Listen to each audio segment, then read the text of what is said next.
Olá, pessoal, tudo bem? Eu sou o professor Gepeto de Física. Pessoal, hoje eu resolvi gravar alguns exercícios aqui para os alunos candidatos que vão prestar o concurso para EAM, Escola de Aprendizes de Marinheiro. Tá legal, pessoal? Alguns alunos ficam pedindo, tem como fazer questões de EAM, Colégio Naval, fazer também uma revisãozinha depois para a SpaceX, AFA, Escola Naval. Tá legal, pessoal?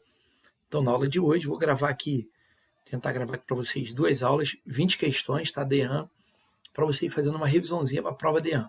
Tá legal? Vamos lá. Questão número 1. Bom, durante a rotina diária, Calnean 2011, né, durante a rotina diária de bordo num navio, um marinheiro deixou cair na água um martelo de massa 600 gramas, viu? Ele deixou cair um martelo cuja massa é 600 gramas, da altura mostrada na figura. O martelo caiu de uma altura de 20 metros, beleza? Olha lá. Vai, desprezando as possíveis perdas e considerando a gravidade local igual a 10 metros por segundo ao quadrado, é correto afirmar que a energia inicial do martelo em relação à água e a sua velocidade ao atingi-la valem respectivamente. Ele desprezou as possíveis perdas, ou seja, não há perdas de energia durante o movimento do martelo. Né? O sistema é conservativo, ele desprezou o atrito entre o martelo e as moléculas do ar. Tá legal? Olha o que ele está me pedindo. É correto afirmar que a energia inicial do martelo. Bom, né? Nessa posição, pessoal, a uma certa altura em relação ao solo, o martelo ele armazena energia potencial gravitacional. O que é energia potencial gravitacional? É uma forma de energia latente, é uma forma de energia que está prestes a se converter em outra modalidade. Né? Na verdade, a energia potencial é devido ao par, né? Ela é calculada aos pares, é devido ao par terra-martelo. Poxa, legal, mas como é que eu calculo essa energia, hein? Pessoal, a energia potencial gravitacional é uma forma de energia latente, está prestes a se converter em outra modalidade. Mas como é que a gente calcula a energia potencial? mg, h, né? Onde o aluno teria que ficar atento na hora da prova? A massa está em grama, tem que passar para quilograma, porque ele quer energia em joule. Então tem, que legal, energia potencial gravitacional, né? Massa, passar de grama para quilograma. 1 quilograma são 1000 gramas. Né? Então, para eu transformar a massa de grama em quilograma, só dividir por 1000. Né? Por quê? Porque 1 quilograma são 1000 gramas. Gravidade, 10. A altura de onde ele caiu, 20. Né? Pronto, pessoal, energia potencial mgh. Corta 0, 0. Corto 0. Não é isso? Olha lá, pessoal, que bacana. Então, qual é a energia potencial gravitacional do martelo em relação à água? 6 vezes 20, 120 joule. Então, energia potencial, 6 vezes 20, 120 joule. Beleza. Pessoal, mas eu quero descobrir também com que velocidade o martelo chega aqui. Bom, agora eu posso pensar de várias maneiras diferentes. Bom, ele falou que ele desprezou as perdas por atrito. Né? Então, o movimento é de queda livre, e o movimento de queda livre é uniformemente variado.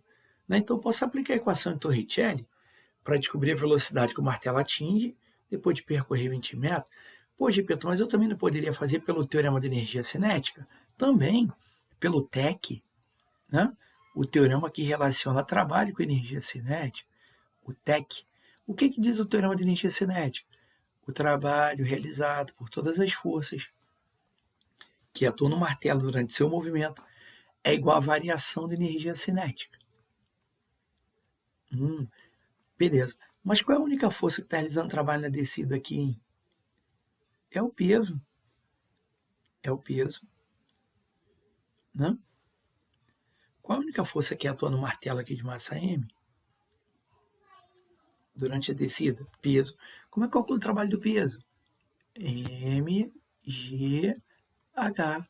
E legal. O trabalho do peso, mgh. É a variação da energia cinética. Energia cinética final. Como é que eu calculo a energia cinética? M V quadrado sobre 2 menos energia cinética inicial lá em cima, m V0 ao quadrado sobre 2. Pessoal, só que o martelo sai do repouso. Sua velocidade inicial é 0. Então, sua energia cinética inicial é 0. Corta m com m. Né? 2 está dividindo, passa multiplicando. Então, o v quadrado vai ficar 2gh. Né? Olha lá. Então, o v quadrado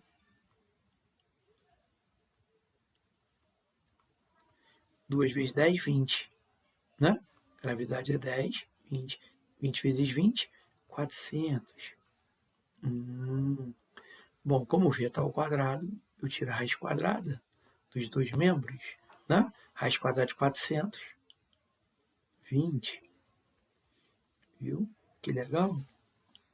Olha lá. Poderia fazer também por Torricelli, tá, pessoal? Porque o movimento é de queda livre, ele é uniformemente variado.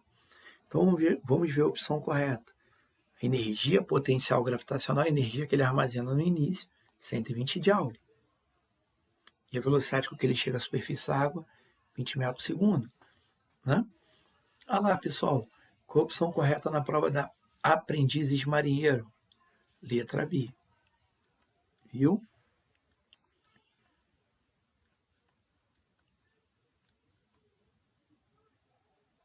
Nada demais. Letra B. Tranquilo? Bom, pessoal, vamos à questão número 2. Desde tempos remotos,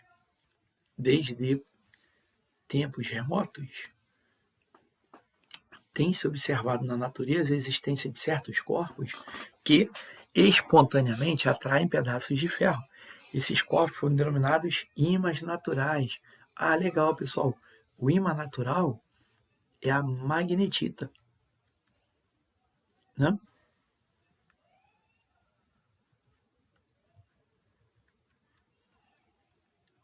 Magnetita é o ímã natural. Né?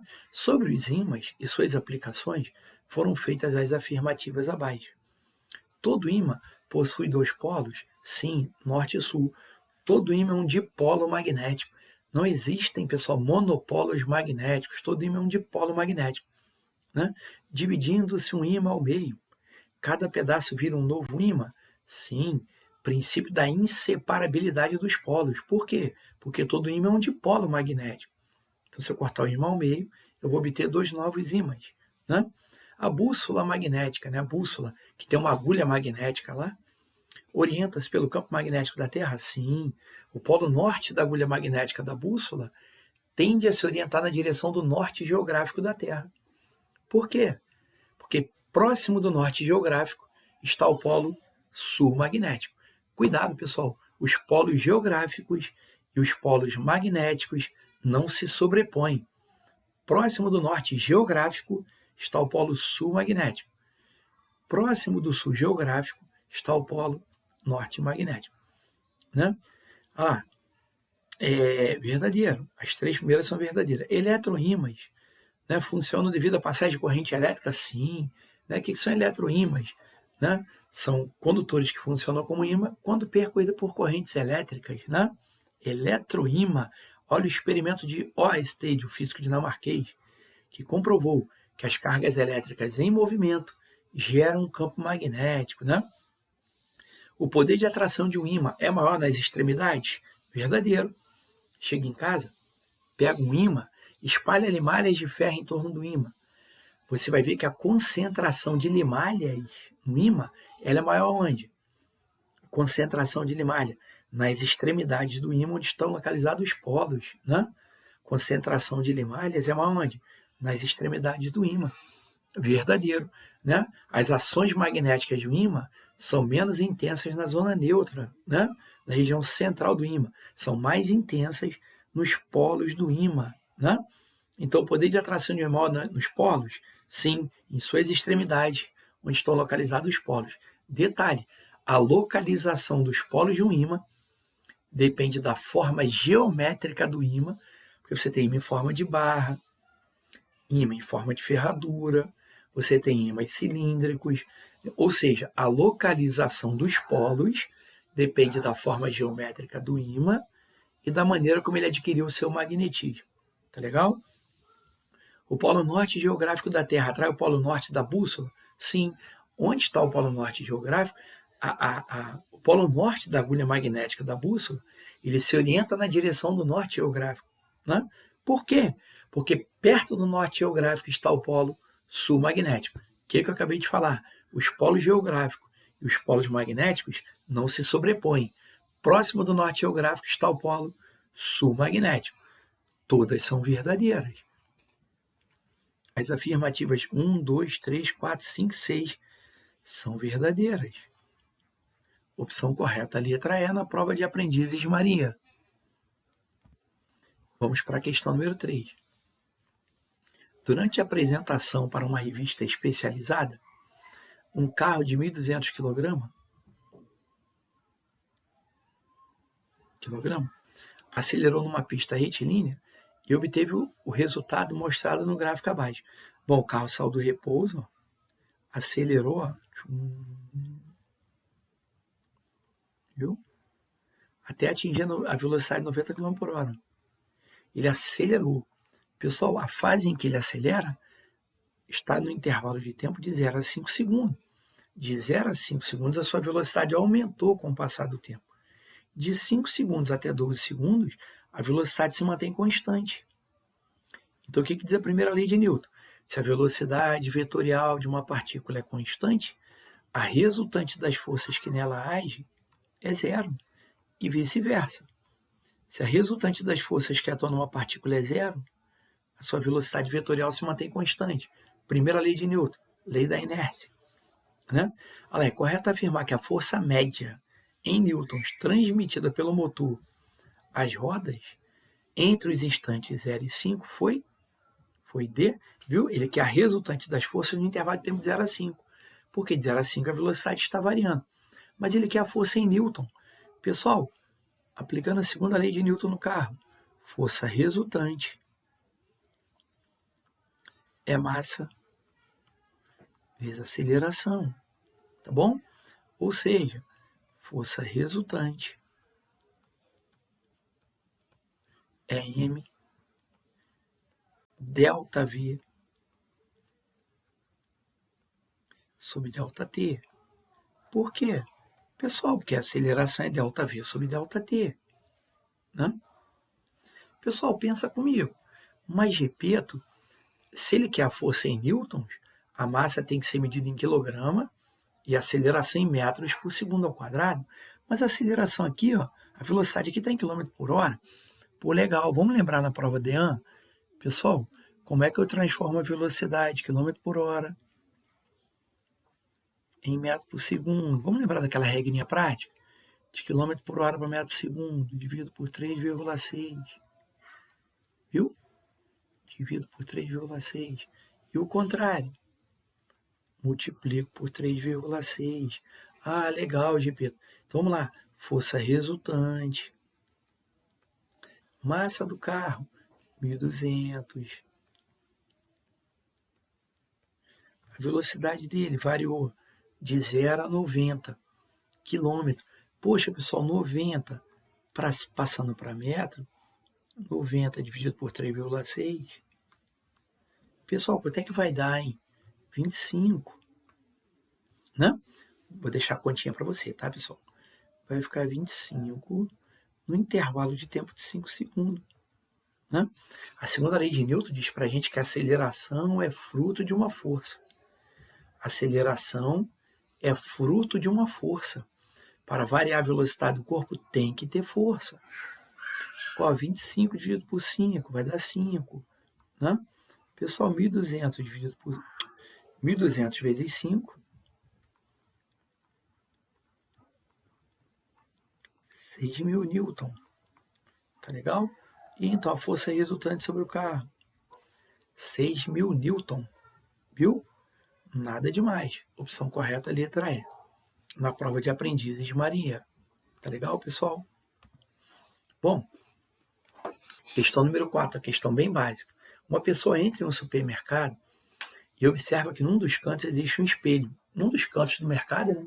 Igual quando você pega o elevador, né? O assessorista, né? O assessorista, o pessoal que trabalha lá no elevador, né? Tal, vou pro 10º andar, 15º, tal. Ele tem um espelhinho, né? Um espelhinho que permite ele aumentar o campo de visão dele para ver se vem mais alguém para pegar o elevador, tal, que amplia o campo visual, né? Assim como o espelho utilizado nas motocicletas, né? Ele amplia nosso campo de visão, ele diminui o tamanho da imagem, mas ele amplia meu campo de visão, me dá uma visão mais ampla do território, me dá uma segurança maior no trânsito. Aí vai ele. Quando passa próximo a esse espelho, percebe que sua imagem é menor do que aquela que ela vê no espelho do seu banheiro, no espelho plano, por exemplo. Ele vê a imagem menor, né? Ao chegar em casa, ela resolve fazer uma pesquisa sobre o tipo de espelho e suas imagens para tentar descobrir que tipo de espelho era aquele que foi visto no supermercado. A resposta encontrada foi: pessoal, qual é o tipo de espelho que conjuga uma imagem virtual, direita, menor, mas amplia nosso campo de visão, nos dá a visão mais ampla do território, que pode ser utilizado, por exemplo, como espelho retrovisor de um carro, né? Você vai falar, o convexo. Sim, o espelho é convexo e a imagem é virtual, direita e menor.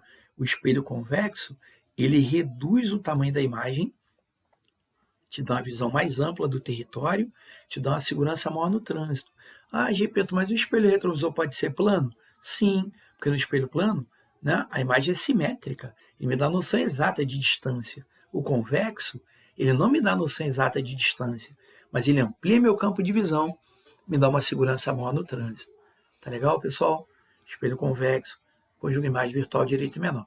Já o espelho côncavo, ele amplia a imagem, né? E tem a capacidade de ampliar a imagem. Por isso que a pessoa, quando vai se maquiar, né, o que ela faz? Ela utiliza um espelho côncavo. Por quê? Porque ele amplia a imagem, né? O dentista, quando ele vai analisar uma cárie no seu dente, ele utiliza um espelho côncavo. Por quê? Porque o espelho côncavo ele tem a capacidade de ampliação linear. Ele amplia a imagem de um determinado objeto. Tá legal? Já o plano não. O plano não amplia a imagem. Tá ok? Bom, vamos lá. Outra questão bacana na prova de aprendizes de marinheiro. Olha o que ele diz. Para uma atividade prática de eletricidade, foi montado o circuito abaixo, com um amperímetro. E, com o amperímetro, verificou-se que a corrente que circulava num dado momento era 2 amperes. Daí, vamos supor, o amperímetro ele tem que ser colocado em série com o ramo de circuito onde eu quero medir a corrente. Né? Aí vamos supor que eu coloquei um amperímetro aqui. Ó, né? Observe, pessoal, que eu tenho 3 pilhas em série. Ó, 3 pilhas em série. Né? Lançando a corrente para passar pela lâmpada. Viu? Ele diz que a corrente aqui é de 2 amperes. Pergunta, nesse instante é correto afirmar que a potência da lâmpada, né, a potência consumida pela lâmpada. Bom, pessoal, veja bem. Eu posso calcular a potência consumida como sendo a tensão vezes a corrente. Π, né? Posso usar a expressão do π, beleza? Tá bom. Gepeto, legal. Potência consumida pela lâmpada. Corrente, 2 amperes. Pessoal, mas qual é a diferença de potencial que essas 3 pilhas estabelecem nos terminais da lâmpada? Pessoal, não tem 3 pilhas em série? Quando as pilhas estão em série, basta eu somar as tensões. 1,5 mais 1,5 mais 1,5, a tensão que a pilha disponibiliza, que as pilhas disponibilizam para a lâmpada é 4,5 volts. Por que, Gepeto? Porque as pilhas estão em série. Né? As pilhas estão em série. 2 vezes 4,5, potência consumida. 9 watts. Viu? Tá lá, pessoal, letra A. Nada demais na prova de aprendizes de marinheiro. Eu tenho 3 pilhas em série. Não esqueça. Pilhas em série. A tensão total. Pessoal, ele não me dá a resistência interna das pilhas. Ou seja, eu estou considerando que as pilhas são ideais. Tá bom? Não tem resistência interna. Tá legal? Então, a tensão que as pilhas disponibilizam para a lâmpada é de 4,5 volts. Porque como elas estão em série, basta somar as tensões. Bom, questão número 6. Outro assunto que volta e meia cai em prova de aprendizes de marinheiro. Transferência de calor. Vamos ver. O comportamento do ser humano se transformou no momento em que dominou o fogo e obteve luz para iluminar a escuridão, e calor para aquecer os dias frios e espantar os animais predadores. Sobre o homem, na pré-história, sentado à beira de uma fogueira, foram feitas as seguintes afirmações: o calor chega até ele por condução, né? Pessoal, o calor chega até ele por condução? Bom, a condução do calor, né, é um processo de transferência de energia, porque o calor é uma forma de energia em trânsito. É um processo de transferência de energia que ocorre principalmente nos meios sólidos, né? Então, por exemplo, se ele está a uma certa distância da fogueira, né? Se ele está a certa distância, o calor chega até ele por irradiação. Tá legal, pessoal? As ondas de calor chegam até ele por irradiação, não por condução. Tá legal? Por irradiação. Então a primeira é falsa. E é justamente o que ele quer, as incorretas. A fumaça da fogueira sobe por corrente de convecção, verdadeiro, né? O ar aquecido ele torna-se menos denso. Quando você aquece o ar aquecido ele é menos denso, né? O ar quente ele é menos denso que o ar frio. Tanto é, pessoal, que o ar-condicionado tem que ser colocado na posição elevada da casa. Por quê? O ar frio ele é mais denso que o ar quente. Então o ar frio desce, o ar quente sobe. Não é isso? Então o que acontece? Quando você aquece o ar próximo da fogueira, o ar quente, menos denso, ele sobe por convecção. A formação dos ventos na atmosfera se deve às correntes de convecção na atmosfera. Verdadeiro. A luz do fogo, sim, a luz é uma onda eletromagnética? Verdadeiro. Né? O calor da fogueira tem uma temperatura, eita ferro, o calor tem temperatura alta? Pessoal, muito cuidado. Muito cuidado, pessoal. Calor e temperatura são conceitos diferentes. Calor é energia térmica em trânsito, né? Temperatura está associada a nível de agitação molecular, né? Em nível microscópico, tá, pessoal? Temperatura está associada a nível de agitação molecular. O calor da fogueira tem temperatura alta? Caraca, pessoal, calor e temperatura são conceitos diferentes, né? Olha lá, assinale a opção incorreta, 1 e 4, né? 1 e 4 são incorretas. Cuidado, calor e temperatura são conceitos diferentes. Bom, questão número 6. Desculpa, questão número 7. Vamos lá, pessoal. Arquimedes, considerado por muitos como o pai da ciência experimental, criou várias máquinas simples, e dentre elas a roldana, utilizando um conjunto formado por uma roldana fixa e duas móveis. É correta? Ih, pessoal, como é que é chamado esse conjunto, hein? Em que eu tenho uma roldana fixa e duas móveis. Pô, a gente chama esse aparato de talha exponencial.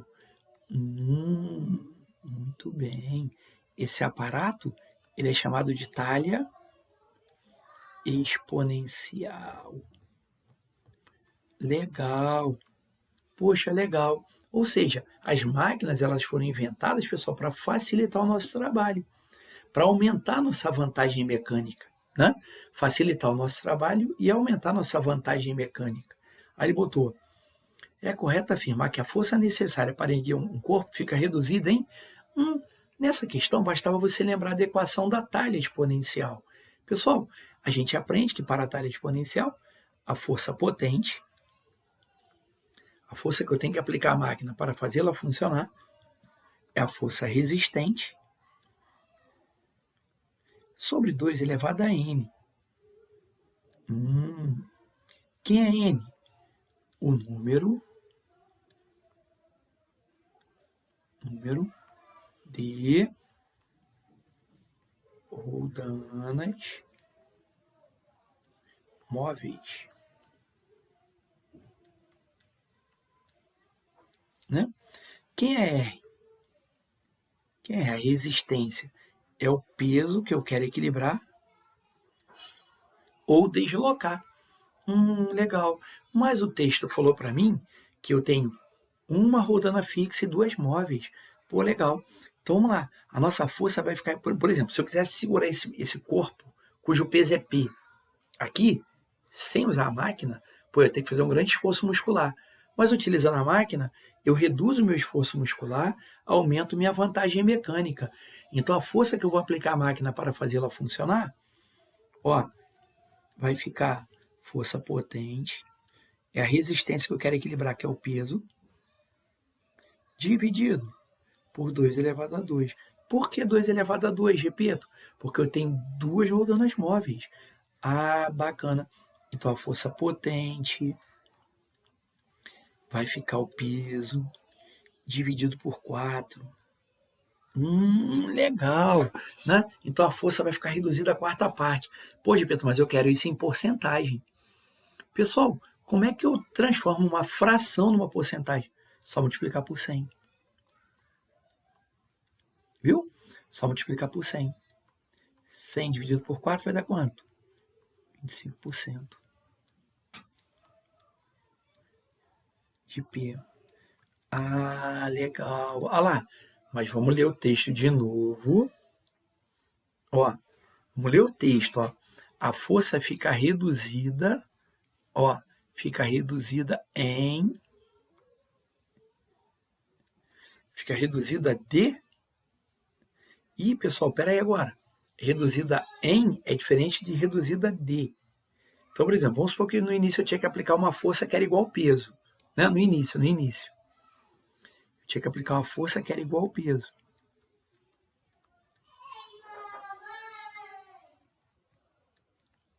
No início. Né? Agora eu estou aplicando uma força que ficou 25% do peso.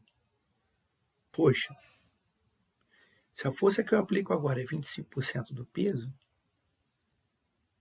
então, pessoal, significa dizer que eu reduzi minha força em 75%. Né?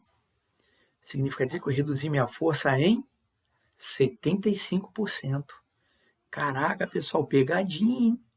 Pegadinha. Se eu não interpretei errado, é isso. Tá bom?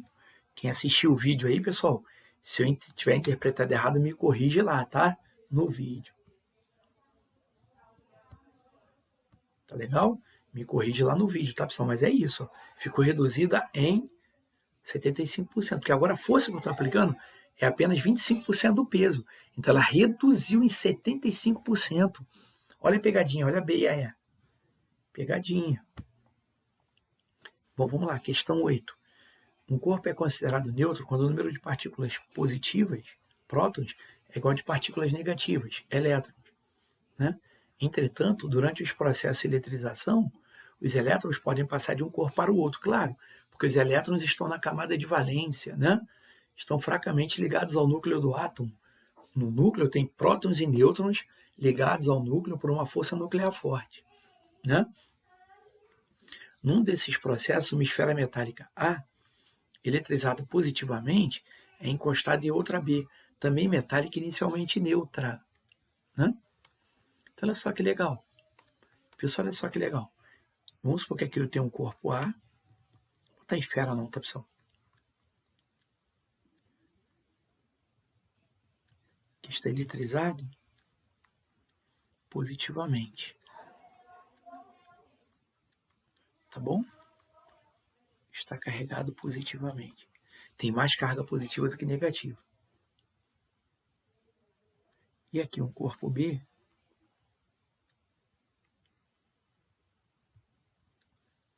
que está inicialmente neutro. Bom, vamos pensar. Quando eu encostar o corpo carregado no neutro, primeiro, pessoal, carga de sinais contrários se atrai. Então, quando eu aproximar o corpo carregado positivamente do neutro, os portadores de carga negativa fluem para essa região. Os portadores de carga positiva fluem para essa região. Tá legal? Quando eu estabelecer o contato, né, entre o corpo carregado e o corpo neutro, elétrons livres de B fluem para A. Né? Fluem para A. Aí você desfaz a ligação. O processo é rápido, tá, pessoal? É bem rápido para não descarregar o corpo A. Aí, de forma rápida, elétrons fluíram de B para A. Pô, B perdeu elétrons. Só que o processo foi rápido, quantidade de carga de A, né? A continua carregado positivamente, porque no contato eles adquirem carga de mesmo sinal. B perdeu elétrons, agora ele vai ficar com excesso de cargas positivas. Então B vai ficar carregado positivamente. Positivamente devido ao excesso de nêutrons? Não.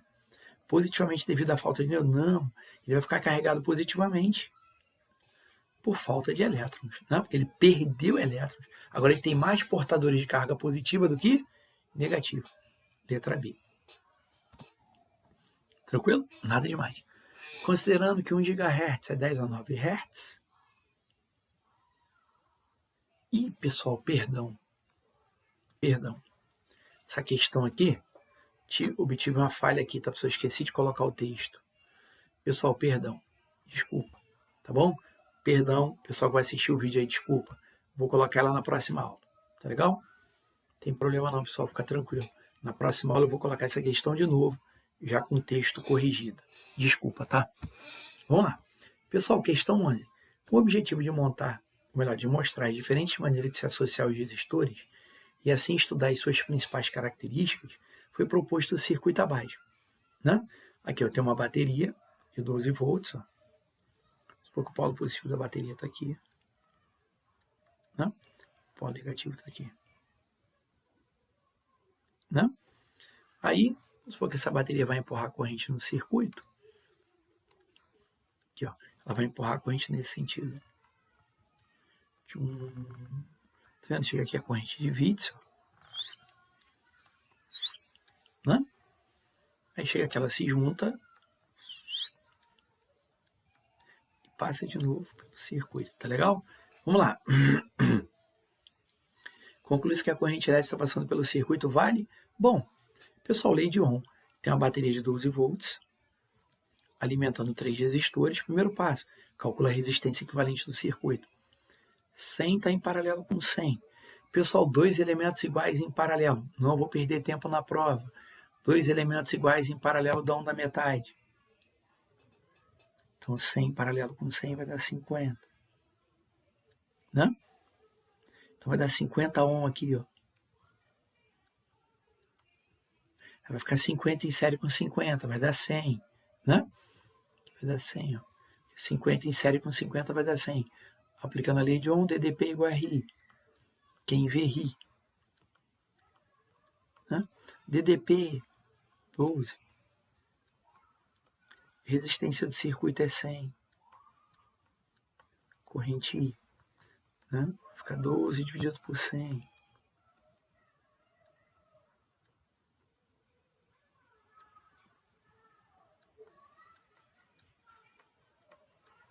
0,12 ampere.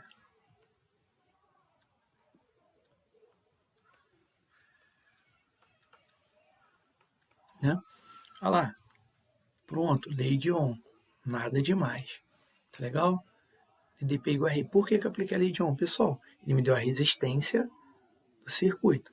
Me deu a diferença de potencial que a bateria estabelece no circuito. Pediu a corrente, lei de Ohm. Beleza? Nada demais. Rapidinho, pessoal, vou fazer mais uma. 3 resistores foram submetidos a várias tensões e as correntes elétricas que os atravessavam foram anotadas. Com os dados coletados, foi montado o gráfico abaixo. Né? Foi montado o gráfico abaixo, tá, pessoal? Desculpa mais uma vez. O gráfico abaixo. Observando o gráfico, é correto afirmar que o resistor, aí ele botou R1 é ômico, possui resistência 33 ohm, R2 é ômico, R3 não é ômico, R2 não é ômico, R1 não é ômico. Vamos lá, pessoal, olha aqui. Primeiro, a gente aprende que para os resistores ômicos, a corrente que passa pelo resistor é proporcional a DDP aplicada em seus terminais. Né? A corrente é proporcional a DDP. O que significa isso? Se a diferença de potencial aumenta, a corrente aumenta na mesma proporção. Então, por exemplo, ó, se eu analisar o resistor R2, se eu olhar para o R2, olha aqui. Quando eu aplico uma DDP de 110 volts, ó, DDP está aqui no eixo Y, corrente está no eixo X. Ó, quando eu aplico uma DDP de 110 volts, a corrente no resistor 2, 5 amperes. Tá vendo? Aí no resistor 2, quando eu dobrar a DDP, a corrente tem que dobrar. Ó. Porque se ele é ômico, se o resistor é ômico, a corrente é proporcional a DDP. Ó, no resistor 2, dobrei a DDP, corrente dobrou. 10. Viu? Tripliquei a DDP. Corrente triplicou. 15. Ó, quadrupliquei a DDP, 440. Corrente quadruplicou, passou a ser 20. Né? Quintupliquei a DDP, a corrente quintuplicou. R2 é ômico. R2 é ômico. Né? Resistômico, a resistência é quântica. Mas como é que eu calculo a resistência? Pessoal, pela lei de Ohm, DDP é igual a RI. Né? Pela lei de Ohm, DDP é igual a RI. Então vamos lá. Daqui eu tenho que resistência, DDP sobre corrente. Eu posso pegar qualquer valor da DDP e qualquer valor de corrente. Porque se o resistor é ômico, sua resistência elétrica é constante, qualquer que seja a DDP aplicada em seus terminais. Então, resistência DDP, se eu pegar 110, por exemplo, dividido pela corrente, que é 5. Pessoal, 110 dividido por 5 vai dar quanto? 22 ohm. Né? Então, o resistor 2 é ômico, sua resistência é 22 ohm. Vamos ver se tem essa opção. R2 é ômico, possui resistência 22 ohm. Né? Bom, a letra B é correta, acho que nem precisa analisar as outras. Né? Vamos ver o R1. Né? Ó, o R1, quando eu aplico uma DDP de 220, a corrente é 5 A. Quando eu aplico uma DDP de 440, a corrente passa a ser 10 A. Né? Bom, mas vamos ver o que ele fala do R1. Não. R1 não é ômico. Não. Pessoal, eu vou perder mais tempo na prova, né? Bom, é correto afirmar que o resistor 2 com certeza é ômico. Né? Por quê? Porque a corrente que passa por ele é proporcional a DDP. Né? Letra B. Vou ficar perdendo meu tempo na prova. Né? O gráfico é uma função linear. Beleza? Deixa eu ver aqui se eu fiz certinho. 110 por 5 dá 22, né? Isso mesmo. Bom, rapidamente, pessoal, agora... Opa, peraí. Que questão é 11. Eita, ferro, coloquei a numeração errada aqui. Essa aqui é a 12.